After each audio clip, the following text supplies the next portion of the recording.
12ನೇ ಶತಮಾನದಲ್ಲಿ ಎಲ್ಲರ ಪ್ರಪಂಚದ ಎಲ್ಲ ಮೂಲೆಯನ್ನು ಸೆಳೆದುಕೊಂಡ, ಅಲ್ಲದೆ ಕನ್ನಡ ಸಾರಸ್ವತ ಲೋಕಕ್ಕೆ ಒಂದು ವಿಶೇಷವಾದ ಕೊಡುಗೆಯನ್ನು ಕೊಟ್ಟಂಥವರು ಬಸವಾದಿ ಪ್ರಮಥರು. ಅವರ ನಡೆನುಡಿ ಹೇಗಿತ್ತಂದರೆ ಮಾತು ಮತ್ತು ಕೃತಿ ಎರಡೂ ಒಂದಾಗಿತ್ತು.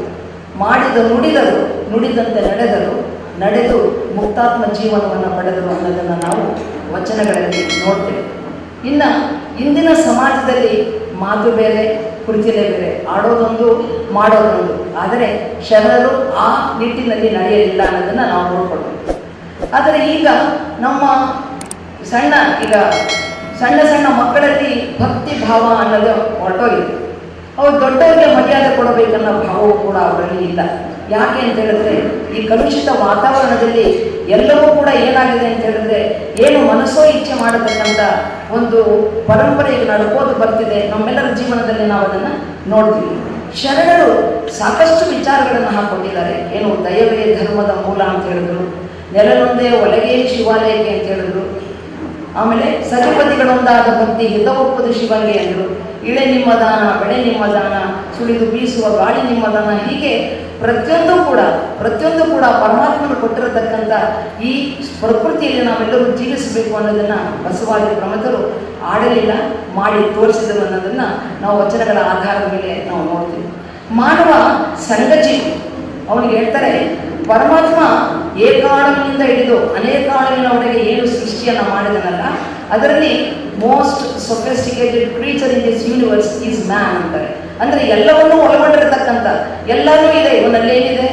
ಸ್ಕೆಲೆಟಲ್ ಸಿಸ್ಟಮ್ ಇದೆ, muscular system, respiratory system, reproductive system, excretory system, skeletal system, ಎಂಟರ್ಪ್ರಿನಲ್, ಎಲ್ಲ ರೀತಿಯ ಸಿಸ್ಟಮ್ಸನ್ನು ಒಂದು ರೀತಿಯ ಪ್ಯಾಕ್ ಮಾಡಿ ಕಳಿಸ್ಬಿಟ್ಟಿದ್ದಾನೆ ಪರಮಾತ್ಮ.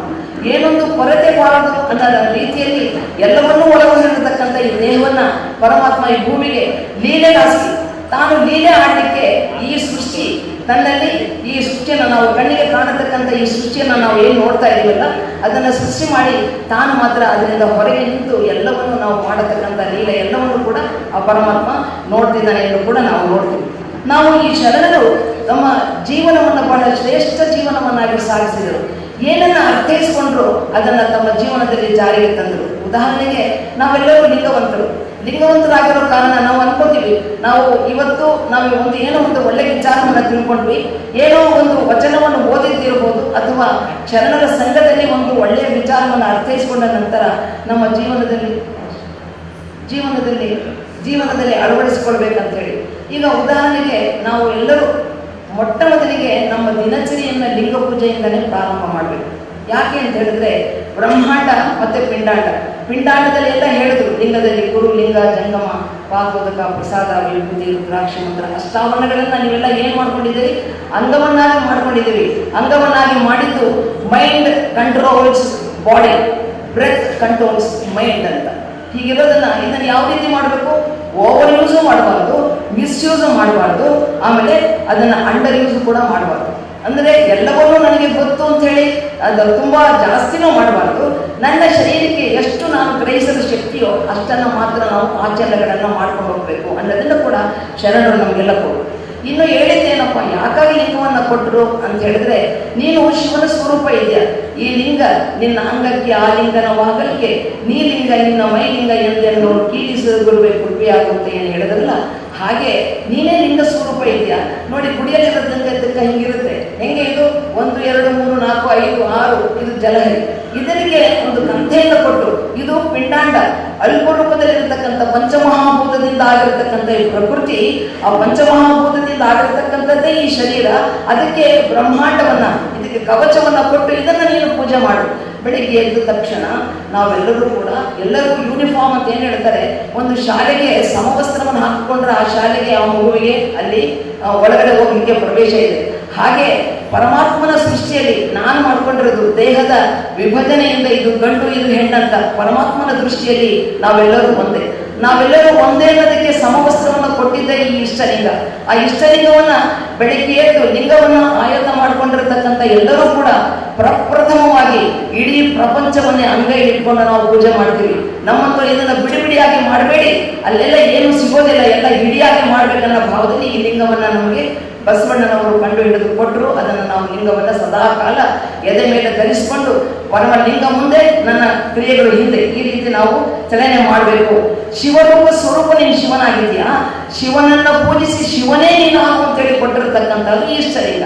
ಇದಕ್ಕಾಗಿ ನಾವು ಅದನ್ನು ಸದಾ ಕಾಲ ಎದೆ ಮೇಲೆ ಧರಿಸಿಕೊಂಡು ನಮ್ಮ ದಿನಚರಿ ಇಷ್ಟಲಿಂಗದ ಪೂಜೆಯಿಂದ ಪ್ರಾರಂಭ ಆಗಬೇಕು.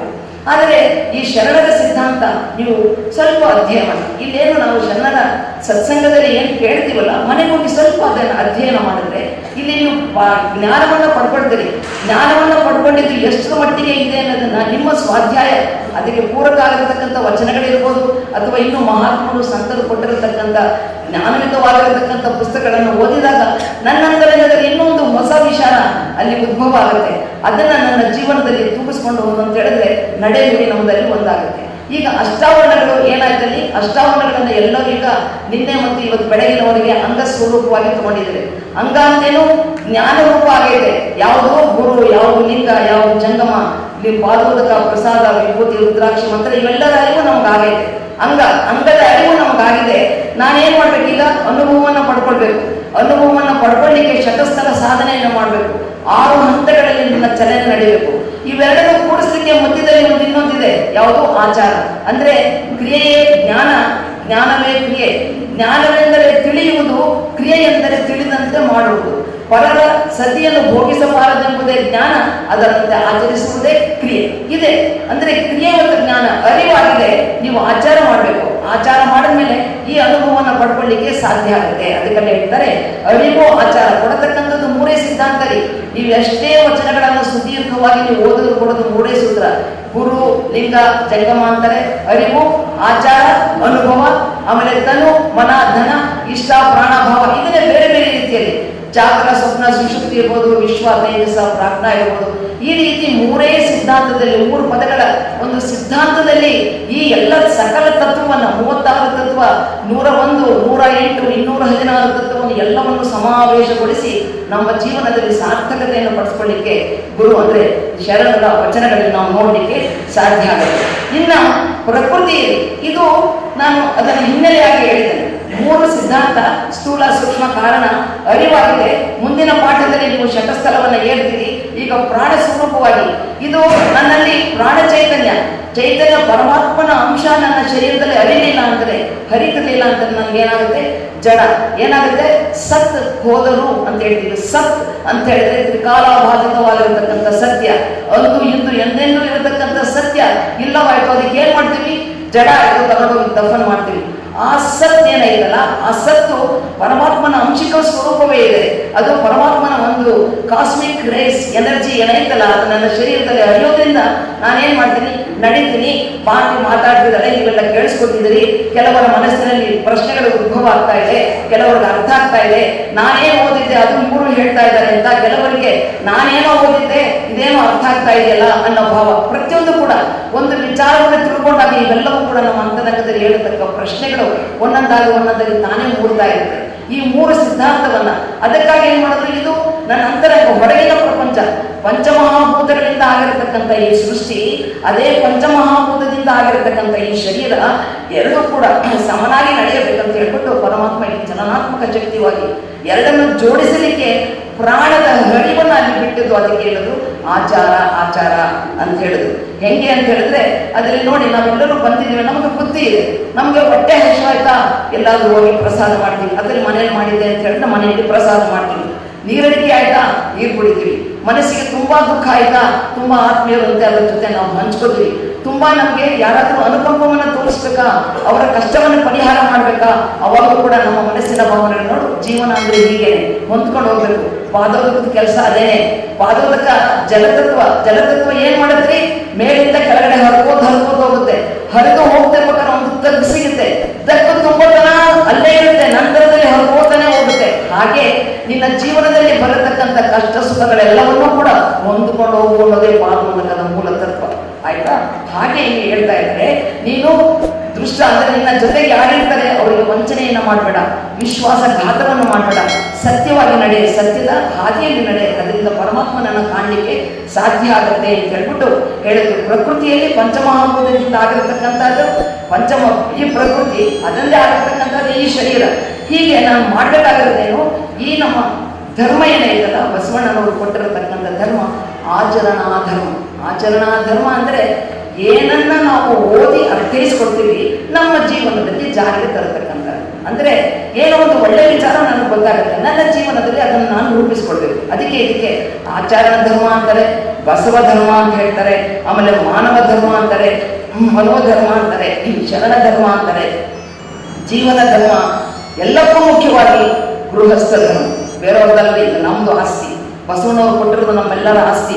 ನಾವು ಎಷ್ಟೆಷ್ಟು ಅರ್ಥೈಸ್ಕೊಂಡು ಸಾಧನೆ ಮಾಡ್ತೀವಿ ಅಷ್ಟಷ್ಟು ನಮಗೆ ಸ್ವತ್ತಾಗತ್ತೆ. ಇದನ್ನು ಅದರಲ್ಲಿ ಇಷ್ಟು ಅಷ್ಟು ಅಂತಿಲ್ಲ, ಎಷ್ಟೊಂದು ಗ್ರಹಿಸಿ ನಾನು ಆಚರಣೆ ಮಾಡಲಿಕ್ಕೆ ಪ್ರಾರಂಭ ಮಾಡ್ತೀನಿ, ಅಷ್ಟೆಲ್ಲ ಸ್ವತ್ತು ನನ್ನದಾಗುತ್ತೆ. ಇನ್ನು ಈ ಪಂಚಾಚಾರ ಅಷ್ಟಾವರಣಗಳನ್ನು ಏನು ಮಾಡಿದ್ರು, ಅಂಗರೂಪವಾಗಿ ಕೊಟ್ಟರು, ಶತಸ್ಥಲವನ್ನು ಅನುಭಾವಿಕನಾಗಿ ಹೇಳಿದ್ರು. ಇವೆರಡನ್ನು ಸೇರಲಿಕ್ಕೆ ಪ್ರಾಣ ಚೈತನ್ಯವಾಗಿರ್ತಕ್ಕಂಥದ್ದು ಪಂಚ ಆಚಾರಗಳು. ನಾವು ಅನುಭವಿ ಆಗಬೇಕಂತ ಹೇಳಿದ್ರೆ, ಅಷ್ಟಾವರಣಗಳನ್ನ ಅರ್ಥೈಸ್ಕೊಂಡು ಶತಸ್ಥಲದ ನೀತಿಗೆ ಹೋಗ್ಬೇಕಂತ ಹೇಳಿದ್ರೆ, ಪ್ರಾಣ ಸ್ವರೂಪವಾಗಿರ್ತಕ್ಕಂಥ ಇದು ನಿರ್ಚಣಿಕೆ, ಒಂದು ಏಣಿಯಾಗಿ ಎರಡನ್ನೂ ಜೋಡಿಸತಕ್ಕಂಥ ಒಂದು ಕ್ರಿಯೆ ಇಲ್ಲಿ ಮಾಡಲಿಕ್ಕೆ ಪ್ರಾರಂಭ ಆಗುತ್ತೆ. ಅದು ಆಚಾರಗಳು. ಆ ಆಚಾರಗಳು ಏನು ಅನ್ನೋದನ್ನ ಒಂದೊಂದಾಗಿ ನೋಡೋಣ. ಆಚಾರವನ್ನು ನಾನು ಮಾಡಲಿಲ್ಲ ಅಂತ ಹೇಳಿದ್ರೆ ಏನಾಗುತ್ತೆ, ಅದು ನಿಷ್ಕ್ರಿಯ ಆಗುತ್ತೆ. ಸರಿಯಾಗಿ ಈಗ ನಾನು ಹೇಳಿದ್ನಲ್ಲ, ಕ್ರಿಯೆ ಮತ್ತು ಜ್ಞಾನ. ಕ್ರಿಯೆ ಅಂದರೆ ಜ್ಞಾನ ಅಂದ್ರೆ ತಿಳಿಯೋದು, ಕ್ರಿಯೆ ತಿಳಿದಂತೆ ಮಾಡೋದು. ತಿಳಿದಿದ್ದನ್ನು ಮಾಡಲಿಲ್ಲ ಅಂದ್ರೆ ಏನಾಗುತ್ತೆ, ಜಡ ಆಗುತ್ತೆ. ಕೆಟ್ಟ ಕೆಲಸ ಮಾಡಲಿಕ್ಕೆ ಬೇರೆ ರೀತಿ ನನ್ನ ಜೀವನವನ್ನ ತಗೊಂಡು ಹೋಗುತ್ತೆ. ಅದಕ್ಕಲ್ಲಿ ಹೇಳ್ತಾರೆ, ನಾನು ಯಾವಾಗಲೂ ಬೇರೆಯವರಿಗೆ ಒಳ್ಳೆಯದನ್ನ ಮಾಡ್ಬೇಕಂತ ಹೇಳಿದ್ರೆ ಆಚಾರದಿಂದ ಏನಾಗುತ್ತಪ್ಪ, ಆತ್ಮಶುದ್ಧಿ ಆಗುತ್ತೆ. ನನ್ನನ್ನು ನಾನು ಶುದ್ಧಿ ಮಾಡ್ಕೊಳ್ಳೋದು. ನನ್ನಲ್ಲಿ ಸದಾಕಾಲ ಹೇಳಿದ್ರು ಆಹತ ಮತ್ತೆ ಅನಾಹತ ಎಲ್ಲಾ ಕಡೆನೂ ಕೂಡ ಚಲಿಸತಕ್ಕಂಥ ಈ ವಾಯು ಶುದ್ಧಿ ಏನಾಗುತ್ತಲ್ಲ, ಅದೆಲ್ಲವೂ ಕೂಡ ನನ್ನ ಆಚರಣೆಯಿಂದ ಆಗುತ್ತೆ. ಆಚರಣೆಯನ್ನ ಸರಿಯಾದ ರೀತಿಯಲ್ಲಿ ಮಾಡಿದಾಗ ಮಾತ್ರ ನಾನು ಒಳ್ಳೆ ಫಲವನ್ನು ಪಡ್ಕೊಳ್ಳಿಕ್ಕೆ ಸಾಧ್ಯ. ಈಗ ನೋಡಿ, ಈಗ ಇನ್ನು ಪ್ರಕೃತಿ ಹೇಗಾಗಿದೆ ಅಂತ ಹೇಳಿದ್ರೆ, ಆಕಾರ ಕೆಟ್ಟರು ಆಚಾರ ಕೆಡಬಾರ್ದು ಅಂತ ಹೇಳ್ತಾರೆ. ನನ್ನ ಆಕಾರ ಹೇಗಾದ್ರೂ ಇರ್ಬೋದು, ನನ್ನ ಆಚರಣೆ ಚೆನ್ನಾಗಿರ್ಬೇಕು. ಹೊರನೋಟ ಬೇಡ್ರಿ, ಒಳನೋಟ ನೋಡ್ಬೇಕು. ಒಳಗೆ ನೋಡಿ ಎಷ್ಟು ಒಳ್ಳೆ ಮನುಷ್ಯರು ಅಂತ ಹೇಳ್ತೀವಿ, ಹೊರಗೆ ಹೇಗಾನ ಇರ್ಬೋದು, ಒಳಗಡೆ ಅಂದ್ರೆ ಆಕಾರ ಕೆಟ್ಟರು ಆಚಾರ ಕೆಡಬಾರದು ಅಂತ ಹೇಳ್ತಾರೆ. ನಮ್ಮ ಜೀವನದ ಮೂಲ ಗುರಿ ಆ ಪರಮಾತ್ಮನನ್ನು ಸೇರುವಾಗ ಮಾಡಬೇಕಾದಂಥ ಪರಿಶುದ್ಧವಾಗಿರ್ತಕ್ಕಂಥ ಕ್ರಿಯೆ. ಆಚಾರಕ್ಕೆ ಒಂದು ಪರಿಭಾಷೆ ಅಂದ್ರೆ ಡೆಫಿನೇಷನ್ ಕೊಡ್ತಾರೆ. ಆಚಾರವನ್ನು ಅನಾಚಾರವ ಮಾಡಿ ನುಡಿವರು, ಅಸತ್ಯವನ್ನು ಆಚಾರವ ಮಾಡಿ ನುಡಿವರು, ಅಸತ್ಯವ ಸತ್ಯವಾಗಿ ನುಡಿವರು, ಸತ್ಯವನ್ನು ಅಸತ್ಯವಾಗಿ ನುಡಿವರು, ಮತ್ತೆ ವಿಷವ ಅಮೃತವೆಂಬರು, ಅಮೃತವನ್ನು ವಿಷವೆಂಬರು, ಸಹಜವ ನಲಿಯದೆ ಅಸಹಜರಿಗೆ ಶಿವನ ಒಲುಮೆ ಬೇಕು ಅಂತ ಹೇಳಿದ್ರೆ ಎಂತೊಲಿವನಯ್ಯ ಅಂತ ಹೇಳಿ ಸ್ವತಂತ್ರ ಸಿದ್ಧಲಿಂಗೇಶ್ವರ ಹೇಳ್ತಾ ಇದ್ದಾರೆ. ನಿಜವನೈದುವರೆ ಆಚಾರವೇ ಮುಖ್ಯವಯ್ಯ. ಏನಾದರೂ ಮೂಲ ಚೈತನ್ಯವನ್ನ ನಾನು ಎಲ್ಲಿಂದ ಹುಟ್ಟಿ ಬಂದೆ ಅದನ್ನ ಸೇರ್ಲಿಕ್ಕೆ ಆಚರಣೆಯನ್ನು ಮಾಡಿದಾಗ ಮಾತ್ರ ನಾನು ಆ ಪೂರ್ಣ ಚೈತನ್ಯವನ್ನು ಕಾಣಲಿಕ್ಕೆ ಸಾಧ್ಯ ಅನ್ನೋ ಭಾವಗಳು ಕೂಡ ಅಲ್ಲಿ ಹೇಳ್ತಾರೆ. ಅಂಗಕ್ಕೆ ಇನ್ನೊಂದು ವಚನದಲ್ಲಿ ಅಕ್ಕಮಹಾದೇವಿ ತಾಯಿ ಹೇಳ್ತಾರೆ, ಅಂಗಕ್ಕೆ ಆಚಾರವೇ ಚೆಲುವು. ಈಗ ನೋಡಿ, ನಾವಿಲ್ಲೆಲ್ಲ ಬಂದಿದ್ದೀವಿ, ಮನೆಯಲ್ಲಿದ್ದಂಗೆ ಬಂದಿದ್ದೀವ? ಖಂಡಿತ ಇಲ್ಲ. ಏನ್ ಮಾಡಿದ್ವಿ, ವಿಶೇಷವಾಗಿರ್ತಕ್ಕಂಥ ಸೀರೆ ಇರ್ಬೋದು, ಹೆಣ್ಣು ಮಕ್ಕಳು ಇರ್ಬೋದು, ಅದಕ್ಕೆ ವಿಶೇಷವಾಗಿರ್ತಕ್ಕಂಥ ರೂಪ, ಪೌಡರ್ ಹಾಕೊಂಡು, ಸ್ನೇಹ ಸೆಂಟ್ ಎಲ್ಲವನ್ನು ಮಾಡ್ಕೊಂಡು ಬಂದಿದ್ದೀವಲ್ವಾ, ಮನೆಯಲ್ಲಿದ್ದಂಗೆ ನಾವು ಬಂದಿಲ್ಲ. ಹಾಗೆ ಹೇಳ್ತಾರೆ, ಅಂಗಕ್ಕೆ ಆಚಾರವೇ ಚೆಲುವು ಅಂತ ಹೇಳಿದ್ರು. ಅಂಗಕ್ಕೆ ಆಚಾರವ ತೋರಿದ ಆ ಆಚಾರವೇ ಲಿಂಗವೆಂದರಿಲ್ಲ, ಪ್ರಾಣಕ್ಕೆ ಅರಿವ ನೆಲೆಗೊಳಿಸಿದ ಅರಿವೇ ಜಂಗಮವೆಂದರಿಲ್ಲ.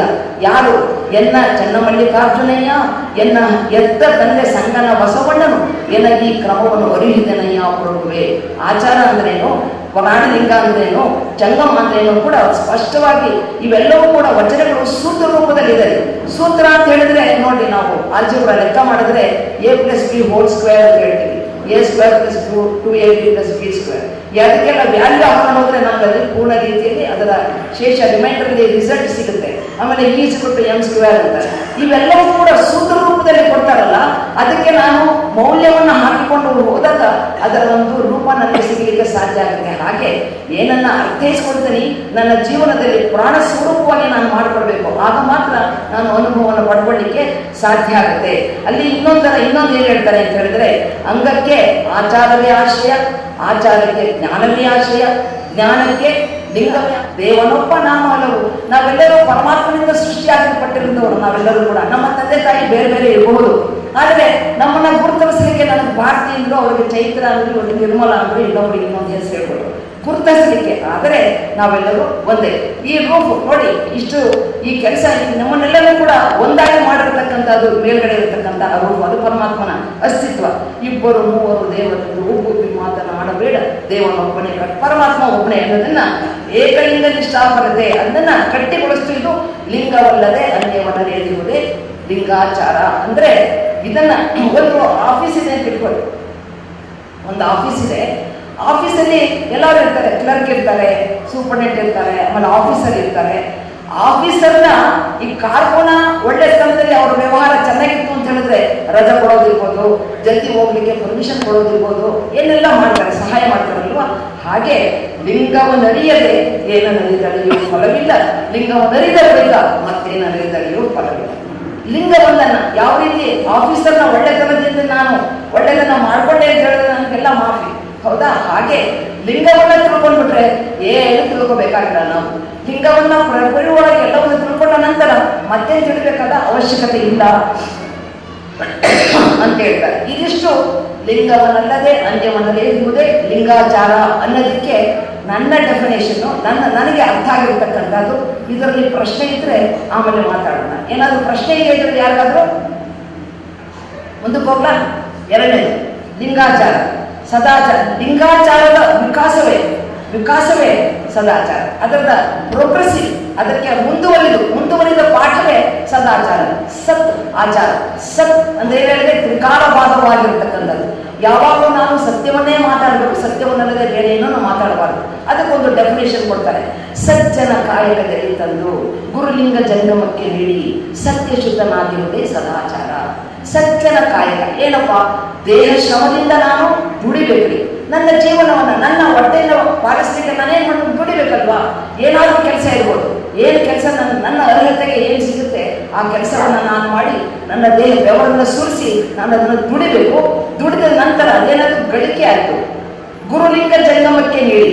ಗುರುಲಿಂಗ ಜಂಗಮ ನನ್ನ ಮನೆಯಲ್ಲಿರ್ತಕ್ಕಂಥ ಮಕ್ಕಳು ಮೊಮ್ಮಕ್ಕಳು ಯಾರಾದ್ರೂ ಇರ್ಬೋದು, ಅವರಿಗೆ ನೀಡಿ ಕೊಟ್ಟಿದ್ದನ್ನ ಏನಾಯ್ತು, ಇಲ್ಲಿ ಗಳಿಕೆ ಆಯಿತು, ನೀಡಿದ್ದೇನಾಯ್ತು, ಬಳಕೆ ಆಯಿತು.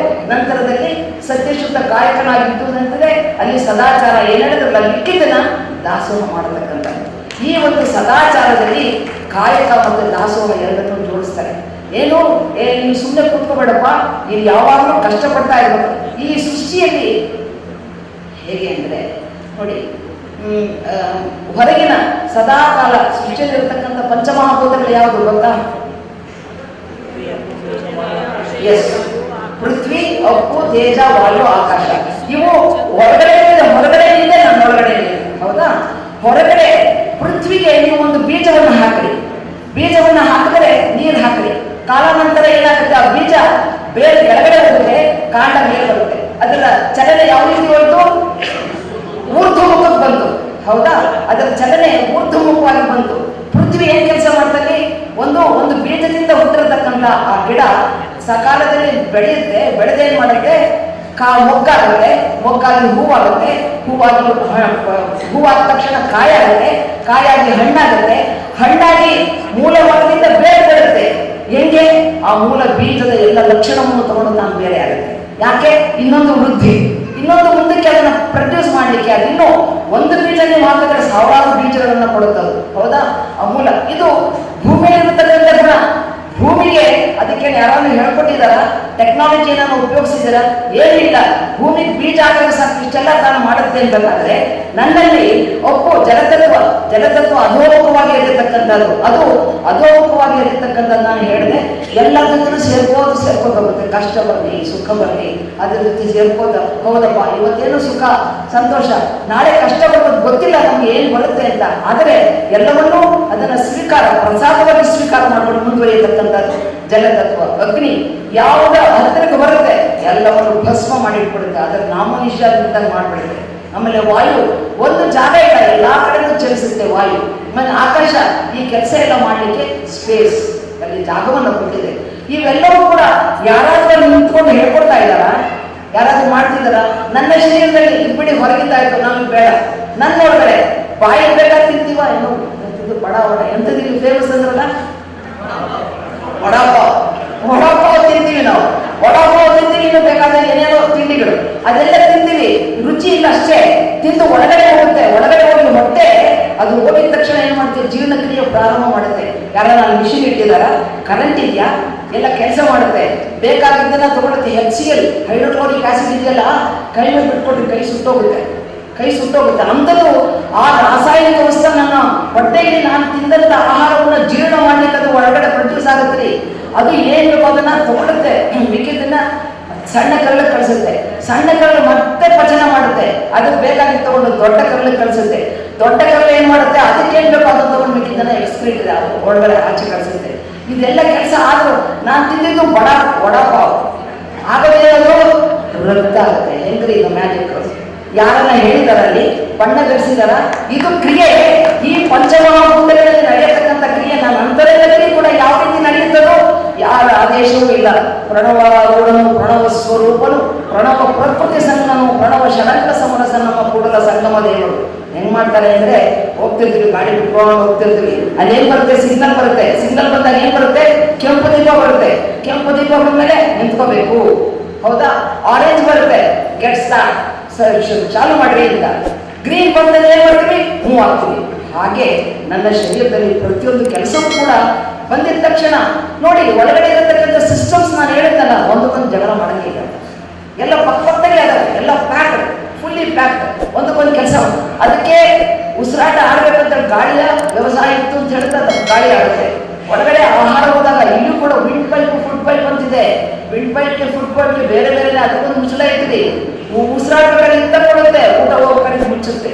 ಈ ರೀತಿ ಇರತಕ್ಕಂಥ ಒಳಗಡೆ ಸಿಸ್ಟಮ್ಸು ಎಷ್ಟು ಚಲನಾತ್ಮಕವಾಗಿ ತನ್ನ ಕ್ರಿಯೆಗಳನ್ನು ಮಾಡ್ತಿದಾವ ಇಲ್ವೋ? ಮನೆಯಲ್ಲಿ ಅಥವಾ ಇಲ್ಲಿ ಪ್ರಸಾದ ಮಾಡಿದ್ವಿ, ಒಳಗಡೆ ಜೀರ್ಣಕ್ರಿಯೆ ನಡೀತಾ ಇದೆಯಾ, ಚಲನೆ ಮಾಡ್ತಾ ಇದೆಯಾ, ಆಚಾರ ಮಾಡ್ತಾ ಇದೆಯಾ? ನಾವೇನ್ ಮಾಡ್ತಾ ಇದ್ವಿ? ಎಲ್ಲವನ್ನೂ ಈ ಸೃಷ್ಟಿಯನ್ನು ಕೂಡ ಅರ್ಥೈಸಿಕೊಳ್ಳತಕ್ಕಂಥ ಶಕ್ತಿ ಈ ಮಾನವನಲ್ಲಿ ಇದ್ದು ಕೂಡ ಏನ್ ಮಾಡ್ತಾನೆ ಬದ್ಮಾಶ್, ಬೇಕಾದ ಹೋಗಿ ಇವತ್ತಲ್ಲ ನಾಳೆ ಮಾಡಿದ್ರಾಯ್ತು ಅಂತ ಹೇಳಿ, ಹೌದಾ? ಹಾಗೆ ಸರಿಯಾಗಿ ಯಾವುದೇ ಕಾರ್ಯವನ್ನು ಕೂಡ ನಾವು ಮಾಡ್ಬೇಕಂತ ಹೇಳಿದ್ರೆ ಸರಿಯಾಗಿ ಅರ್ಥೈಸಿಕೊಂಡು, ಬಹಿರಂಗದಲ್ಲಿ ಪ್ರಕೃತಿಯಲ್ಲಿ ನಡೀತಕ್ಕಂಥ ಕ್ರಿಯೆ ನನ್ನಲ್ಲೂ ಕೂಡ ನಡೀತಾ ಇದೆ. ಚಲನೆ ಇದೆಯಾ ಇಲ್ವಾ? ಸುಮ್ಮನೆ ನಿದ್ದೆ ಬರ್ತಾ ಇದೆ. ಯಾವನ ಇದಾವಲ್ಲಿ? ಇಲ್ಲ, ನಡೀತಿದೆ, ಹೌದಾ? ಪ್ರಕೃತಿಯಲ್ಲಿ ನಡೀತಾ ಇದೆಯಾ? ಬೆಳಿಗ್ಗೆ ಬಿಸಿಲು ಬಂತು, ಒಂದು ಹೂ ಅಲ್ಲತ್ತು, ಈಗ ಮಧ್ಯದಲ್ಲಿ ಬಂತು ಜಾಸ್ತಿ ಬಿಸಿಲು, ನಂತರದಲ್ಲಿ ಸೂರ್ಯ ಮುಳುಗ್ತಾನೆ. ಇದೆಲ್ಲ ತಾನೇ ನಡೆಯುತ್ತಲ್ಲ, ಯಾರನ್ನ ಆಹಾರ ಕೊಡ್ತಾರ? ಯಾರು ಕೊಡಲ್ಲ, ತಾನೇ. ಇದು ಸೃಷ್ಟಿಯಲ್ಲಿ ನಡೀತಕ್ಕಂಥ ಕ್ರಿಯೆ, ಸೃಷ್ಟಿಯಲ್ಲಿ ಇರ್ತಕ್ಕಂಥ ಪದಾರ್ಥದಿಂದ ಆಗಿರ್ತಕ್ಕಂಥ ಈ ಶರೀರದಲ್ಲಿ ಕೂಡ ಅದೇ ಕ್ರಿಯೆ ನಡೀತಾ ಇದೆ. ಚಲನೆ ಇದೆಯಾ ಇಲ್ವಾ? ನಾವು ಆಚಾರ ಮಾಡ್ಬೇಕಾ ಬೇಡವಾ? ಮಾಡಬೇಕು, ಹೌದು. ಹೀಗೆ ಪಂಚಮಹಾಭೂತಗಳು ಇದೆಲ್ಲ ಮಾಡ್ತಿರ್ಬೇಕಾದ್ರೆ ನಾನೇಕೆ ಮಾಡಬಾರದು ಅನ್ನೋದನ್ನೆಲ್ಲ ಹೇಳ್ತಾರೆ. ಮಧುರ ಗುಣವನ್ನು ಇರುವೆ ಬಲ್ಲದು, ವೇಳೆಯ ಗುಣವ ಕೋಳೆ ಬಲ್ಲದು, ಗೋತ್ರದ ಗುಣವ ಕಾಗೆ ಬಲ್ಲದು. ಮನುಷ್ಯ ಜನ್ಮದಲ್ಲಿ ಹುಟ್ಟಿ ಶಿವಜ್ಞಾನಿ ಬಡವನರಿಯದಿದ್ದರೆ ಈ ಕಾಲಿ ಹೋಗಿ ಕರೆದಿದ್ದೆ ಹೇಳ್ತಾರೆ ನೋಡು. ಕಾಕಃ ಆಹ್ವಯತಿ ಕಾಕಾನ್ ಯಾಚಕೋ ನತು ಯಾಚಕಃ. ಕಾಕಃ ಯಾಚಕವರ ಮಧ್ಯೆ ವರಂ ಕಾಕವನ ಯಾಚಕಃ. ಕಾಗೆ ಒಂದುಗಳನ್ನು ಕಂಡ್ರೆ, ಕಾಗೆ ಒಂದುಗಳ ಕಂಡರೆ ಕೂಗಿ ಕರೆಯದೆ ತನ್ನ ಕುಲವನ್ನೆಲ್ಲವ, ಕೋಳೆ ಒಂದು ಕುಟುಂಬ ಕಂಡರೆ ಕರೆಯದೆ ತನ್ನ ಹೊರಗವನ್ನೆಲ್ಲವ. ಏನ್ ಮಾಡುತ್ತೆ? ಕಾ ಕಾ ಕಾ ಅಂತ ಹೇಳುತ್ತೆ. ಎಲ್ಲ ಬರುತ್ತೆ, ಏನ್ ಮಾಡುತ್ತದೋ ಅಲ್ಲಿ ತಗೊಂಡು ಎಲ್ಲದಕ್ಕೂ ಹಂಚ್ಕೊಂಡು ಸೇರುತ್ತೆ. ಅದಕ್ಕೆ ಒಂದು ಸಣ್ಣ ಕಥೆ, ಸಮಯ ನಂಗೆ 3 ಗಂಟೆ ಬರ್ತಿದ್ದಾರೆ, ಸಮಯ ಕೊಡ್ಬೇಕು, ಆಯ್ತಾ? ಗೊತ್ತಿಲ್ಲ ಏನೇನು ಹೋಗುತ್ತೆ ಅಂತ ಪೂರ್ತಿ ಹೇಳ್ಬೇಕಂದ್ರಪ್ಪ. ಇದರಲ್ಲಿ ಎಲ್ಲ ಸಮದಲ್ಲಿ ಸಣ್ಣ ಹೇಳ್ಬಿಟ್ಟಂದ್ರೆ ಅಷ್ಟೇ ಮುಗಿಸ್ಕೊಳ್ಳೋಣ, ಆಯ್ತಾ? ಅಲ್ಲಿ ಏನಾಯ್ತಂದ್ರೆ, ಒಂದು ಕೋಡೆ ಮೊಟ್ಟೆ ಇಟ್ಟಿತ್ತು, ಕಾಗೆ ಮರದ ಮೇಲೆ ಗೂಡು ಕಟ್ಟಿ ಮೊಟ್ಟೆ ಇಟ್ಟಿತ್ತಂತೆ. ಅದನ್ನ ಮೊಟ್ಟೆನ ಅದನ್ನೇನ್ ಮಾಡ್ತದೆ, ಕಾವು ಕೊಡುತ್ತೆ, ಒಂದು ಸಣ್ಣ ಮರಿ ಆಯ್ತು. ಮರಿ ನಮ್ಮ ಮಕ್ಕಳಿಗೆ ಸ್ವಲ್ಪ ನಡೀತು ಅಂತ ಹೇಳಿದ್ರೆ ಏನೋ ಖುಷಿ ನಮ್ಗೆ ಅಲ್ವಾ? ಹಾಗೆ ಆ ಕಾಗೆ ಮರಿಗೆ ರೆಕ್ಕೆ ಬಂತಂತೆ, ಹಾರ್ಕೋತ್ ಹೋಯ್ತಂತೆ. ಆ ರೆಂಬೆ ಹೋಗೋದು, ಈ ರೆಂಬೆ ಬರೋದು, ಅಮ್ಮನ ಹತ್ರ ಹೋಗೋದು, ರೆಂಬೆ ಮೇಲೆ ಬರೋದು, ಹೀಗೆ ಮಾಡ್ತಾ ಇರ್ತಂತೆ. ಮಾಡ್ತಿರ್ಬೇಕಾದ್ರೆ ಅದು ದೊಡ್ಡ ಮರ, ಹಿಂಗೆ ವಸಂತ ಕಾಲ ಬರ್ತಿರ್ಬೇಕಾದ್ರೆ ಏನಾಯ್ತಂತೆ, ಬೇರೆ ಬೇರೆ ಪಕ್ಷಿಗಳು, ಗಿಳಿ ಬಂತಂತೆ, ಪಾರಿವಾಳ ಬಂತು, ಕೋಗಿಲ ಬಂತು, ಎಲ್ಲ ಬಂತು. ಈ ಕಾಗೆ ನೋಡ್ದು, ಬಣ್ಣ ಹಿಂಗೆ ಹಂಗಿದೆಯಲ್ಲ, ನನಗೆ ಹಿಂಗಿದೆಯಲ್ಲ ಅಂತ ಯೋಚನೆ ಮಾಡ್ತು. ಆಮೇಲೆ ಬಂತು ಅಮ್ಮ ನೋಡು, ಆ ಪಕ್ಷಿ ಎಷ್ಟು ಚೆನ್ನಾಗಿದೆ, ಬಣ್ಣ ಬೇರೆ ಇದೆಯಲ್ಲ ಅಂತ. ಈ ಪಕ್ಷಿ ನೋಡು ಹೇಗಿದೆ, ಈ ಪಕ್ಷಿ. ಅದಕ್ಕೆ ಹೇಳ್ತಾ ಅದಕ್ಕೆ ಹೌದಪ್ಪ, ದೇವರ ನಿಯಮ ಅದು. ತನ್ನ ಪಾಡಿಗೆ ತಾನು ಮಾಡಿದಾನೆ, ನಾನು ನೀನ್ಯಾಕೆ ಯೋಚನೆ ಮಾಡ್ತೀಯ ಅಂದ್ರೆ ಮತ್ತು ನಮ್ಗೆ ಆ ಬಣ್ಣ ಇಲ್ವಲ್ಲ, ನಾನು ಕಪ್ಪಿದ್ದೀನಲ್ಲ. ಮಗು, ಬಣ್ಣ ಮುಖ್ಯ ಅಲ್ಲ, ಬದುಕು ಮುಖ್ಯ ಅಂತ ಹೇಳ್ತಾರೆ ನಮ್ಮನ್ನ ಶರಣರು. ದಾಸೋಹ ಪಕ್ಷಿ ಅಂತ ಹೇಳ್ತಾರೆ ನಮ್ಮನ್ನ. ಒಂದೆರಡು ಕಂಡ್ರೆ ನಾವು ಹಂಚ್ಕೊಂಡು ತಿಂತೀವಿ, ಅದಕ್ಕೆ ನಾವು ದಾಸೋಹ ಪಕ್ಷಿ. ಅದನ್ನು ತಿಳ್ಕೊಳಪ್ಪ ನೀನು, ಈ ಥರ ಎಲ್ಲ ಮಾಡಬೇಡ ಅಂತ ಹೇಳ್ತಾರೆ. ಮೊದಲ ಗುಣವನ್ನ ಕೊಡುತ್ತೆ. ನಾವು ಯಾವಾಗಲೂ ಕ್ರಿಯಾ ನೋಡಿ, ನಾನು ಈಗ ಉದಾಹರಣೆ ಹೇಳಿದೆ, ನನ್ನ ಒಳಗಡೆ ನಾನು ಏನಾದರೂ ತಿಂದ್ರೆ ಕ್ರಿಯೆ ನಡೀತಾ ಇದೆ, ಹೊರಗಡೆನೂ ಕ್ರಿಯೆ ನಡೀತಾ ಇದೆ. ನಾನು ಎಲ್ಲವನ್ನೂ ಅದರಂತ ಒಂದು ಕ್ರಿಯಾತ್ಮಕವಾಗಿ ನಡೀಬೇಕಾ ಬೇಡವಾ? ಹೌದಾ? ಅದನ್ನ ನಾವು ಅರ್ಥೈಸ್ಕೊಳ್ಬೇಕು. ಇದಕ್ಕೆ ಸದಾಚಾರ, ಕಾಯಕ, ದಾಸೋಹ ಎಲ್ಲವನ್ನು ಸೇರಿಸಿರ್ತಕ್ಕಂಥದ್ದು. ಹೀಗೆ ಈ ಸದಾಚಾರ ಏನ್ ಮಾಡುತ್ತಂತೆ, ಪರಾವಲಂಬಿ ಆಗೋದನ್ನ, ಯಾರ ಮೇಲೆ ಡಿಪೆಂಡ್ ಆಗಬಾರ್ದು, ಇಂಡಿಪೆಂಡೆಂಟ್ ಆಗೋದನ್ನ ಕಲಿಸುತ್ತೆ. ನಾವು ಕೆಲಸವನ್ನ ಏನಾದ್ರೂ ಆಗಿರ್ಬೋದು, ಕೆಲಸದಲ್ಲಿ ಏರುಪೇರು ಇರಬಾರ್ದು. ಅಂದ್ರೆ ಇವ್ರ ಮೇಲು ಕೀಳು ಅನ್ನೋ ಭಾವ ನಮ್ಮಲ್ಲಿ ಬರಬಾರ್ದು. ಅದಕ್ಕೆ ಹೇಳ್ತಾರೆ ಅಲ್ಲಿ, ಕಾಲು ಕರಯಿಸೋ ಆಜ ಕರಯಿಸುವ ಬಲುನೆ ಬರಲೇ ಹೋಗ ಬೇಕಾದಷ್ಟೇ ತಪ್ಪ ಮಾಡ್ಲಿಕ್ಕೆ ನೆನ್ನೆ ನಾಳೆ ಅಂತ ಹೋಗ್ಬೇಡ, ಡೂ ಇಟ್ ಟುಡೇ, ಇವತ್ತೇ ಮಾಡು ನಿಮ್ಗೆ ಫಲ ಸಿಗುತ್ತೆ ಅನ್ನೋ ಭಾವವನ್ನು ಕೂಡ ಅಲ್ಲಿ ಹೇಳ್ತಾರೆ. ಸ್ವತಂತ್ರವಾಗಿ ದುಡಿಯತಕ್ಕಂಥ ಒಂದು ಆಚಾರವನ್ನು ನಮ್ಮ ಶರಣರು ನಮ್ಗೆ ಹೇಳ್ಕೊಟ್ರು. ಸುಮ್ಮನೆ ಕುತ್ಕೋಬೇಡ, ಏನಾದ್ರೂ ಕೆಲಸ ಮಾಡು, ಏನಾದ್ರೂ ಸಿಗುತ್ತೆ ನಿಮಗೆ. ಎಲ್ಲ ಒಂದು ಸ್ವಲ್ಪ ಕೆಲಸ ಮಾಡಿದ್ರೆ ಯಾರಾದ್ರೂ ಒಂದು ರೊಟ್ಟಿ ಕೊಡೋದಿಲ್ವಾ? ಹೊಟ್ಟೆ ಕೊಡ್ತಾರೆ, ಮಾಡು ಅನ್ನೋ ಭಾವವನ್ನು ಕೂಡ ಕಾಯಕ ಮತ್ತೆ ದಾಸೋಹವನ್ನು ಕೊಟ್ಟರು. ಅಲ್ಲಿ ಕಾಯಕದಲ್ಲಿ ನಿರತನಾದರೆ ಗುರು ದರ್ಶನವಾದರೂ ಮರೆಯಬೇಕು ಲಿಂಗ ಪೂಜೆ. ಅಂದ್ರೆ ಕಾಯಕ ಅಂದ್ರೆ ಅಷ್ಟು ಶ್ರದ್ಧೆಯಿಂದ ನಾವು ಮಾಡ್ಬೇಕಂತ. ಏನೇ ಕಾರಣ ಬೇರೆ ಕೂಡ ನಮ್ಮ ಡಿಸ್ಟರ್ಬ್ ಮಾಡೋದು ಕೂಡ ನಾವಲ್ಲಿ ಡಿಸ್ಟರ್ಬ್ ಆಗಬಾರ್ದು ಅನ್ನೋ ಭಾವವನ್ನು ಕೂಡ ಅಲ್ಲಿ ಹೇಳಿದ್ರು. ಲಿಂಗವಂತ ಭಕ್ತ ಕಾಯಕದಲ್ಲಿ ನಿರತನಾದರೆ ಜಂಗಮನ ಮುಂದೆ, ಜಂಗಮ ಅಂತ ಹೇಳಿದ್ರೆ ವೇಷಧಾರಿ ಇರ್ಬೋದು ಅಥವಾ ಯಾವುದೋ ಒಂದು ಮಹಾತ್ಮ. ನಮ್ಮ ಈ ಗುಂಪಿನಲ್ಲಿ ಯಾವ ಒಳ್ಳೆತನ, ನಾವು ಒಳ್ಳೆ ರೀತಿಯಲ್ಲಿ ನಡ್ಕೊಂಡವ್ರು ಇಲ್ವಾ? ನಮ್ಮ ಜೀವನಕ್ಕೆ ಪೂರಕವಾಗಿ ನಮಗೆ ಸಹಾಯ ಮಾಡಿದಂಥವ್ರು ಇಲ್ವಾ? ಅವ್ರು ನೋಡಿದ್ರೆ ಏನೋ ಶರಣ ಮಾಡ್ಕೊಳ್ತೀವಿ, ಏನೋ ಒಂದು ಒಳ್ಳೆ ಮನೋಭಾವನೆ, ಅಂಥವ್ರಿಗೆ ನಾವು ಅದನ್ನು ಕೂಡ ಮಡಿಬೇಕಂತ ಹೇಳ್ತಾರೆ. ಹೀಗೆ ದಾಸೋಹ, ಗಳಿಕೆ, ಬಳಿಕೆ, ಉಳಿಕೆ ಇದನ್ನೆಲ್ಲ ಕೂಡ ನಾವು ಮಾಡ್ಬೇಕನ್ನೋದು ಕೂಡ ಅದನ್ನ ನಮಗೆ ಈ ಸದಾಚಾರದಲ್ಲಿ ಹೇಳ್ತಾರೆ.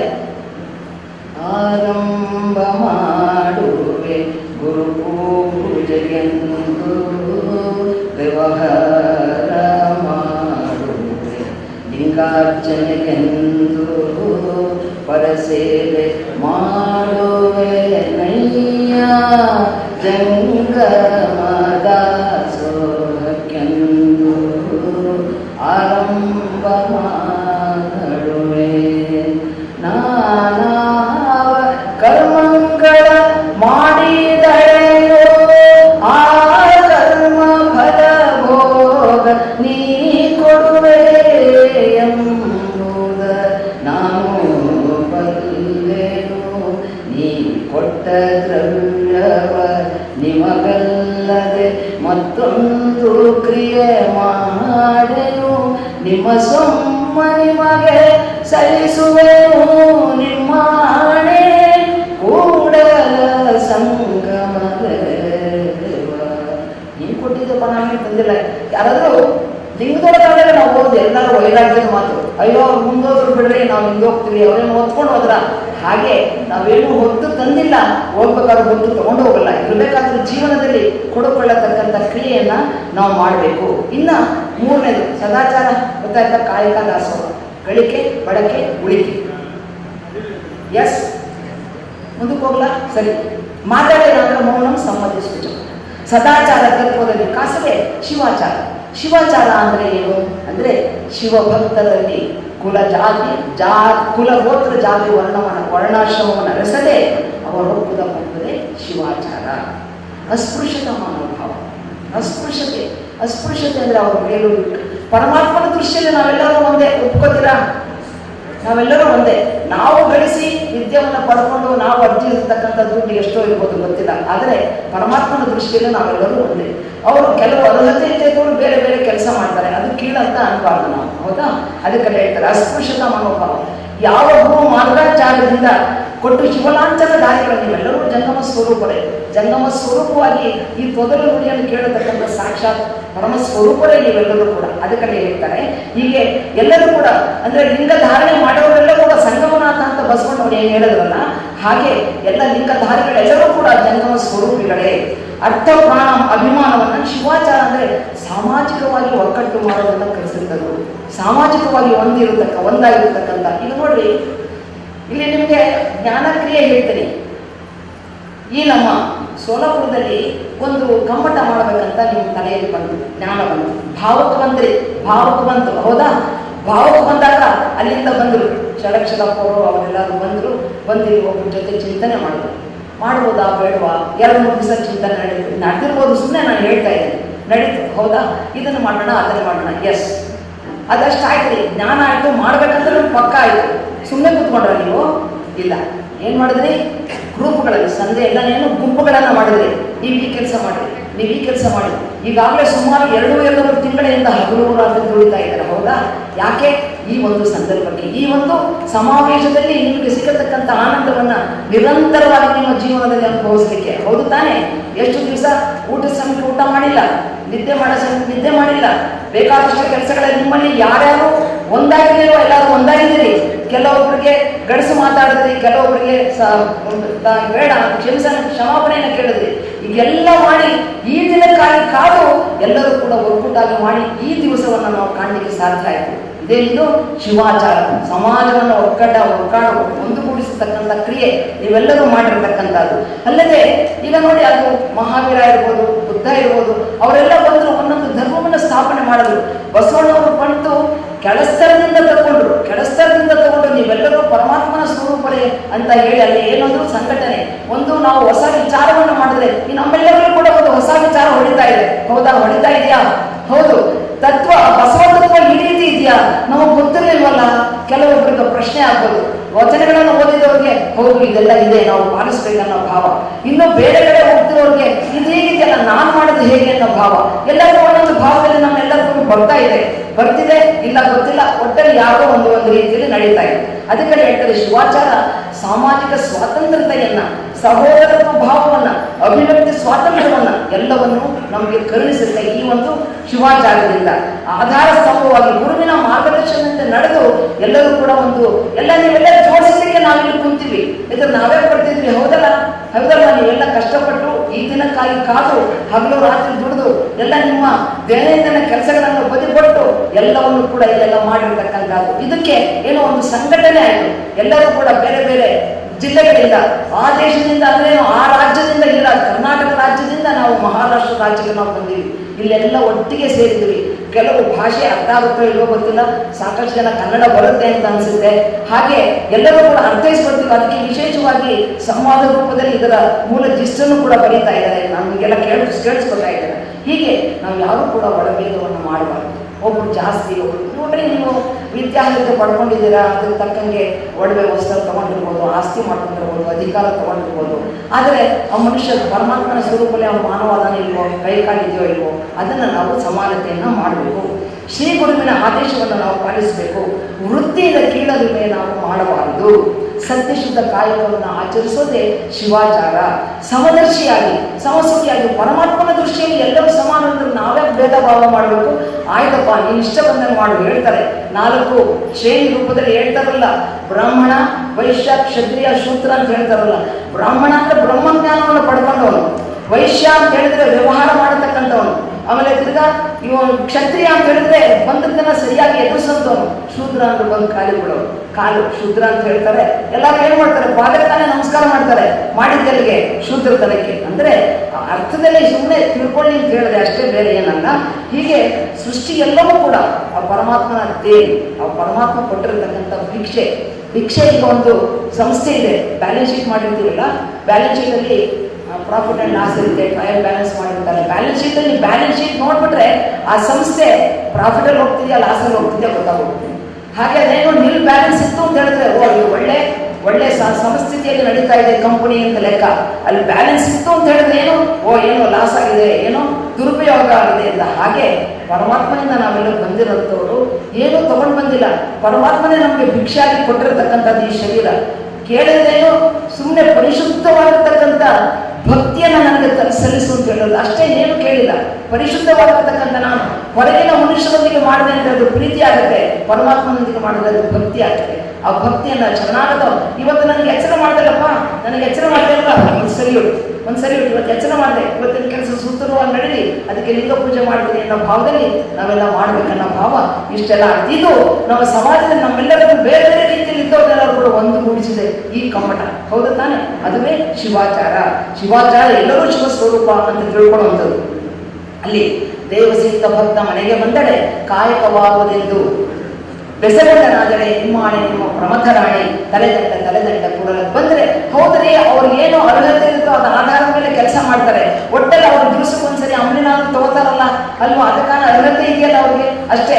ನಾನು IAS ಈಗ ನೋಡಿ, IAS ಆಫೀಸರ್ ಇರ್ತಾರೆ, ಆಫೀಸರ್ಗೆ ಅವ್ರು ಪ್ಯೂನ್ ಇರ್ತಾನೆ, ಪ್ಯೂನು ಆಫೀಸರ್ ಬರ್ಲಿಕ್ಕಿಂತ ಮುಂಚೆ ಟೇಬಲ್ ಎಲ್ಲ ಸಾಫ್ ಮಾಡ್ತಾನೆ, ಎಲ್ಲ ಧೂಳೆಲ್ಲ ಹೊರಸು ನೀರೆಲ್ಲ ತಂದಿಟ್ಟು ರೆಡಿ ಮಾಡಿರ್ತಾನೆ. ಬಂದ ತಕ್ಷಣ ಸಾಯಂಕಾಲ ಆದ್ಮೇಲೆ ಮನೆಗೆ ಹೋಗ್ತಾನೆ, ಅವನು IAS ಆಫೀಸರ್ ಮನೇಲಿ ಕಾಫಿ ತಂದು ಕೊಡುವಂತಾನೆ. ಯಾಕೆ ದುಡಿತಾನಲ್ಲ, ಇಲ್ಲಿ ಅವ್ರಿರ್ಬೋದು, ಅಲ್ಲಿ ಮನೆಯಲ್ಲಿ ಅವನು IAS ಆಫೀಸರೇ, ಅಲ್ಲಿ ಕೂಡ ಅದೇ ರೀತಿ ದರ್ಪದಿಂದ ಮಾಡ್ತಾನಲ್ಲ, ಸಂಭಾಳಿಸ್ತಾನೆ. ಹೀಗೆ ತನುವ ಕೊಟ್ಟು ಗುರುವನ್ನು ಉಳಿಸಬೇಕು, ಮನವ ಕೊಟ್ಟು ಲಿಂಗವನ್ನು ಉಳಿಸಬೇಕು, ಧನವ ಕೊಟ್ಟು ಜಂಗಮವನ್ನು ಉಳಿಸಬೇಕಂದ್ರೆ ತನುವ ಕೊಟ್ಟು ಅಂತಂದ್ರೆ ಸೇವೆ ಮಾಡೋದು ಅಷ್ಟೇ, ಗುರು ಸೇವೆ ಮಾಡಬೇಕು. ಗುರು ಏನು ಕೇಳ್ತಾರೆ ಅದಕ್ಕಿಂತ ಮುಂಚೆನೆ ನನ್ನ ಸಮರ್ಪಣೆ ಮನೋಭಾವದಿಂದ ನಾನು ಸೇವೆ ಮಾಡಬೇಕು ಅಂತ ಹೇಳಿ. ಇನ್ನ ಶಿವಾಚಾರದ ಹಿಂದೆ ಕೇಳದಿರುವುದೇ ಗಣಾಚಾರ ಅಂತ ಹೇಳಿದ್ರು. ಏನಪ್ಪ ಅದು ಗಣಾಚಾರ ಅಂತ ಹೇಳಿದ್ರೆ, ಗಣಾಚಾರ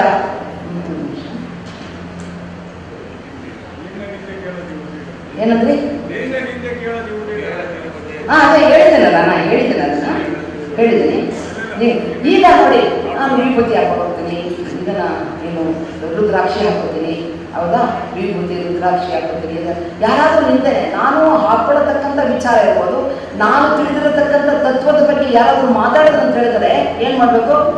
ಅದಲ್ಲ ಸತ್ಯ, ಇದು ಬಡಿಗೆ ತಗೊಂಡು ಮಾಡೋದಲ್ಲ, 47 ತಗೊಂಡು ಮಾಡುವಂತಾರೆ, AK-47 ಸುಮ್ಮನೆ ಶಾಂತ ರೂಪದಲ್ಲಿ ಅವರಿಗೆ ಯಾವ ರೀತಿ ತಿಳಿಸ್ಬೇಕು ಆ ರೀತಿಯಲ್ಲಿ ತಿಳಿಸಿ ನಾವು ಹೇಳಬೇಕು ಅನ್ನೋದನ್ನು ಕೂಡ ಶಿವಾಚಾರ ಅಂತ ಹೇಳಿದ್ರೆ ಗಣಾಚಾರ ಅಂದ್ರೆ ಅದೇ ಗಣಾಚಾರ ತಾನೆ. ಶಿವಾಚಾರದ ಹಿಂದೆ ಕೇಳದಿರುವುದೇ ಗಣಾಚಾರ. ಕೊಲ್ಲೆನೆಯ ಪ್ರಾಣಿಗಳ ಮೆಲ್ಲನೆಯ ಬಾಯಿಚ್ಛೆಗೆ ಒಲ್ಲೆನೆಯ ಪರಿಸ್ಥಿತಿ, ಈ ಭಾವಗಳೆಲ್ಲ ನಮ್ಮಲ್ಲಿ ಬರಬೇಕು. ಯಾವಾಗ ಸತ್ಯದ ನಿಲುವಿನಲ್ಲಿ ನಡೀತೇವೆ ಅದಕ್ಕೆ ತಕ್ಕಂಗೆ ನಾನು ಮಾಡಬೇಕು. ನಾನೆಂಬ ಅಹಂಕಾರ ಮನದಲ್ಲಿ ಬರಬಾರ್ದು. ಅದೇ ನನಗೆ ಸ್ತುತಿ ನಿಂದೆಗೆ ಬಂದರೆ ನಾನು ಅದಕ್ಕೆ ಒಳಗಾಗಬಾರ್ದು. ಯಾರೋ ನನ್ನ ಇವತ್ತು ಎತ್ತು ಕಟ್ತಾರೆ, ಯಾರೋ ಆಮೇಲೆ ನಾನು ಅವತ್ತನ್ನು ಮಾಡಿದರೆ ಏನು ಪ್ರಯೋಜನ ಇಲ್ಲ ಅಂತ ನಿಂದೆ ಮಾಡ್ತಾರೆ, ಅದಕ್ಕೆಲ್ಲ ನಾವು ಕಿವಿಗೊಡಬಾರ್ದು ಅಂತ ಹೇಳ್ತಾರೆ. ಇನ್ನ ಇಲ್ಲಿ ಹೇಳ್ತಾರೆ ನೋಡಿ, ಒಂದೇ ಒಂದು ವಚನ ಎಷ್ಟು ಚೆನ್ನಾಗಿದೆ. ಬಸವಣ್ಣವರು ಹೇಳ್ತಾರೆ, ಇತ್ತ ಬಾರಯ್ಯ ಎಂದು ಭಕ್ತರೆಲ್ಲರೂ ಕೂರ್ತು ಹತ್ತಿರ ಕರೆಯುತ್ತಿರಲು ಮತ್ತೆ ಕೆಳಕ್ಕೆ ಸಾರ್ದು ಶರಣೆಂದು ಹಸ್ತ ಬಾಯನೆ ಮುಚ್ಚಿ ಕಿರಿದಾಗಿ ನೃತ್ಯಾಚಾರದ ನುಡಿದು ವಿನಯ ತದ್ವಾಸನೆ ಉಳ್ಳೊಡೆ ಎತ್ತಿಕೊಳ್ಳನೆಯ ಕೂಡಲ ಸಂಗಮ ದೇವ ಪ್ರಮಥರ ಮುಂದೆ. ನೃತ್ಯಾಚಾರ ಶಿವನ ಆಯ್ತು. ಗಣಾಚಾರ ಇಷ್ಟು ಹೇಳ್ತಾರೆ. ನಂತರ ನೃತ್ಯಾಚಾರ ಅಂದ್ರೆ ಏನು, ಎಲ್ಲಗಿಂತ ಕಿರಿಯರಿಲ್ಲ, ಶಿವಭಕ್ತರಿಗಿಂತ ಹಿರಿಯರಿಲ್ಲ ಅನ್ನೋದೇ ನೃತ್ಯಾಚಾರ. ಇತ್ತ ಬಾರೆ ಈಗ ನೋಡಿ, ನಾವೆಲ್ಲ ಕೂತಿದ್ದೀವಲ್ವಾ, ಯಾರೋ ಬರ್ತಾರೆ ಅಂತ ಒಂದು ಸೀಟ್ ಕಾದಿಸಿರ್ತೀವಿ ಅಂತ ತಿಳ್ಕೊಂಡು ಏನ್ ಮಾಡ್ತಾರೆ, ಇನ್ನೊಬ್ರು ಯಾರೋ ಬರ್ತಾರೆ, ಬಂದಾಗ ಅವ್ರಿಗೆ ಹೇಳ್ತೀವಿ, ಈಗ ಅವ್ರಿಗೆ ಕಾಯಿಸಿದ್ವಾ ನೀವು ಕೂತ್ಕೊಳ್ಳಂಗಿಲ್ಲ, ಹೌದಾ, ಅವ್ರು ಲೇಟಾಗಿ ಬರ್ತಾರೆ. ನಾವು ಯಾರಿಗಾಗಿ ಸೀಟ್ ಇಟ್ಕೊಂಡಿದ್ವಿ ಅವ್ರು ಲೇಟಾಗಿ ಬರ್ತಾರೆ. ಬಂದಾಗ ಆ ಕಡೆಯಿಂದೆಲ್ಲ ಬರ್ತಾರೆ, ಸಭೆ ನಡೀತಿರುತ್ತೆ, ಅಲ್ಲಿ ಬಂದಾಗ ಬಾಯಿ ಅಂತ ಕರೀತೀವಿ. ಅವ್ರು ಸುಮ್ಮನೆ ಬರ್ಬಾರ್ದು, ಸಭಾಮರ್ಯಾದೆ ಕಾಪಾಡಬೇಕಲ್ಲ ಹೇಳ್ತಾರೆ. ಇತ್ತ ಬಾಯ ಸಭಾಮರ್ಯಾದೆ, ಅದರಲ್ಲಿ ಕೂಡ ನನಗಿಂತ ಕಿರಿಯರಿಲ್ಲ, ನಾನೇನು ದೊಡ್ಡವರಲ್ಲ, ಯಾರು ಬಂದರೂ ಅಲ್ಲಿ ಕೂತ್ಕೊಳ್ಳಿ ಅನ್ನೋ ಭಾವವನ್ನು ಕೂಡ ಅಲ್ಲಿ ಹೇಳ್ತಾರೆ. ಇಲ್ಲಿ ಸ್ತುತಿನಿಂದ ಕಿವುಡನಾಗಿರ್ಬೇಕಂತ ಹೇಳಿದ್ರು. ಮತ್ತೆ ಗಣಾಚಾರ ಆಯ್ತು. ಇನ್ನು ನೃತ್ಯಾಚಾರ, ನನಗಿಂತ ಕಿರಿಯರಿಲ್ಲ, ಶಿವಭಕ್ತರಿಗಿಂತ ಹಿರಿಯರಿಲ್ಲ ಅನ್ನೋ ಭಾವವನ್ನು ಕೂಡ ಅಲ್ಲಿ ವ್ಯಕ್ತಪಡಿಸಿದ್ರು. ಇನ್ನು ಹೇಳೋದೇನಂತ ಹೇಳಿದ್ರೆ, ಇಲ್ಲಿ ಕೊನೆಗೆ ಹೇಳ್ತಾರೆ, ನೀನು ಯಾವಾಗಲೂ ಕೂಡ ಕ್ರಿಯಾಶೀಲನಾಗಿರಬೇಕು. ಕ್ರಿಯಾಶೀಲನಾಗಿ ಸದಾಕಾಲ ಪ್ರಕೃತಿ ಯಾವ ರೀತಿ ಕ್ರಿಯಾಶೀಲವಾಗಿದೆ, ನೀನು ಕ್ರಿಯಾಶೀಲನಾಗಿರಬೇಕು. ಅದನ್ನ ಕ್ರಿಯೆಗಳನ್ನ ಸೇವಾ ಮನೋಭಾವದಿಂದ ಮಾಡಬೇಕು. ಪ್ರತಿಫಲಾಪೇಕ್ಷೆಯನ್ನು ಹೊಂದದೆ ಅವ್ರೇನೋ ನನಗೆ ಕೊಡ್ತಾರಪ್ಪ ಅದಕ್ಕೆ ನಾನು ಕೆಲಸ ಮಾಡ್ತಿದ್ದೇನೆ ಅನ್ನೋ ಭಾವ ನನ್ನಲ್ಲಿ ಇರಬಾರದು ಅನ್ನೋದನ್ನು ಕೂಡ ಅಲ್ಲಿ ಹೇಳ್ತಾರೆ. ನಿರಹಂಕಾರ ಇರಬೇಕು. ನನಗೆ ವಹಿಸಿದ ಕೆಲಸನಪ್ಪ ಇದು ನನಗೆ ವಹಿಸಿದರೆ ನನಗಾಗಿ ಇದ್ದಂಥ ಕೆಲಸ, ನಾನು ಅದನ್ನು ಒಳ್ಳೆಯ ಮನಸ್ಸಿನಿಂದ ನಾನು ಮಾಡಬೇಕು. ಅದರಿಂದ ಒಂದು ಒಳ್ಳೆಯದಾಗತಕ್ಕಂಥ ಭಾವದಲ್ಲಿ ಸಕಾರಾತ್ಮಕ ಮನೋಭಾವ ನನ್ನಲ್ಲಿ ಇರಬೇಕು. ನನಗಿಂತ ಹಿರಿಯರಿಲ್ಲ, ಶಿವಭಕ್ತರಿಗಿಂತ ಹಿರಿಯರಿಲ್ಲ, ನಿಮ್ಮ ಪಾದ ಸಾಕ್ಷಿ, ನಿಮ್ಮ ಮನಸಾಕ್ಷಿ, ಇದನ್ನು ಕೂಡಲ ಸಂಗಮ ದೇವ ಏನಾಗಿದೆ ದಿವ್ಯ ಅಂತ ಹೇಳ್ತಾರೆ. ಏನಿಗೆ ನಾನೇ ಅದು ಹೇಳ್ತಾರೆ, ನಾನು ಬಾಗಿದಾದರೆ ಮುಗಿದ ಕೈಯಾಗಿರಿಸುತ್ತಂದೆ ಅಂತಾರೆ ಬಸವಣ್ಣವರು.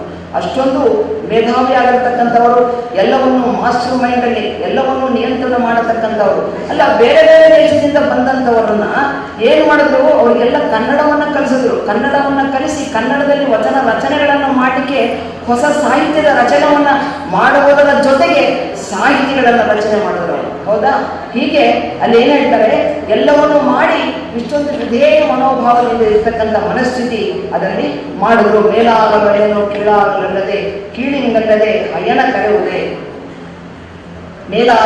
ಮೇಲಾಗಿ ನರಕದ ಓಡಾಡಲಾರೆನು, ನಿಮ್ಮ ಶರಣರ ಪಾದಕ್ಕೆ ಕೀಳಾಗಿರಿಸುವ ಮಹಾತನಿ ಕೂಡಲ ಸಂಗಮ ದೇವ ಅಂತ ಹೇಳಿ ಅಲ್ಲಿ ಮಾಡಿ ವೃತ್ಯಾಚಾರ. ಯಾವುದಪ್ಪ ನನಗೆ ಮಾಡಿ ಕೆಲಸ ಅನ್ನೋ ಬದಲು ನೀವು ಮಾಡ್ತೀರಾ ಅಂದರೆ ಹೇಗಿರುತ್ತೆ, ಆ ರೀತಿಯ ಮನಸ್ಥಿತಿ ನಮ್ಮಲ್ಲಿರಬೇಕು. ಅಂದರೆ ಲಿಂಗವಲ್ಲದೆ ಅನ್ಯವನ್ನು ನಡೆಯುವುದೇ ಲಿಂಗಾಚಾರ, ಸದಾಚಾರ. ಪೂರ ಹೇಳಪ್ಪ. ಸತ್ಯಶುದ್ಧನಾಗಿರುವುದೇ ಸದಾಚಾರ. ನೀವು ಹೇಳ್ತೀರಾ? ಯಾಕೆ ಮಾತಾಡಿ, ಗೊತ್ತಿಲ್ಲ. ಜಿಸ್ಟ್ ಹೇಳ್ಬಿಟ್ರಿ. ಆಯ್ತು. ಗಣಾಚಾರ, ಶಿವಾಚಾರ ಹೇಳಿ ಹೋಗ್ಲಿ. ಜಾತಿ ಕುಲ ಜಾತಿ ವರ್ಣಾಶ್ರಮ ನಡೆಸಿರುವುದೇ ಅವರೊಪ್ಪದ ಕೊಂಬುದೇ ಶಿವಾಚಾರ. ಗಣಾಚಾರ, ವೃತ್ಯಾಚಾರ, ವಿದ್ಯಾದದಾದಿ ವಿನಯಂ ವಿನಯಾದದಾದಿ ಪಾತ್ರತಾತ್ ಫಲಂ ಆಪ್ನೋತಿ ತದಾ ಧನಾಧನಂ ತತಸ್ಸುಖಂ. ವಿದ್ಯೆ ವಿನಯನ್ನು ಕೊಡೋದಂದ್ರೆ ವಿನಯದಿಂದ ಆ ಒಂದು ಅರ್ಹತೆ ಸಿಗುತ್ತೆ, ಅರ್ಹತೆಯಿಂದ ನಮಗೆ ಹಣ ಸಿಗುತ್ತೆ, ಹಣದಿಂದ ನಮ್ಮ ಜೀವನವನ್ನು ಸದಾ ಕಾಲ ಒಳ್ಳೆಯ ರೀತಿಯಲ್ಲಿ ನಾವು ನಡೆಸ್ಕೊಂಡು ಹೋಗ್ತೀವಿ. ಇನ್ನ ಇದೆಲ್ಲ ಒಟ್ಟುಗೂಡಿ ಇದು ಸುಮ್ಮನೆ ಸಾಂಕೇತಿಕ.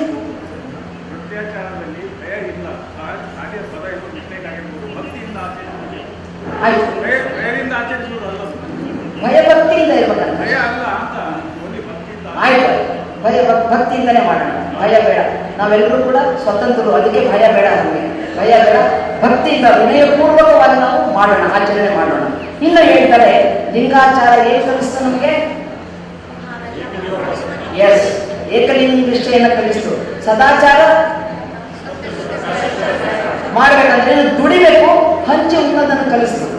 ಅಲ್ಲಿ ಸಂಗ್ರಹಣೆ ಇಲ್ಲ, ಕೂಡಾಕೋದಂಥದ್ದಿಲ್ಲ. ಶಿವಾಚಾರ ಎಲ್ಲರೂ ತನ್ನಂತೆ ಅಂತ ಭಾವಿಸೋದು. ಗಣಾಚಾರ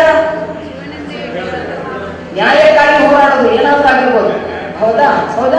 ಆಮೇಲೆ ವೃತ್ಯಾಚಾರ ಎಸ್, ವಿನಯವಂತಿಕೆಯನ್ನು ಸೂಚಿಸ್ತು.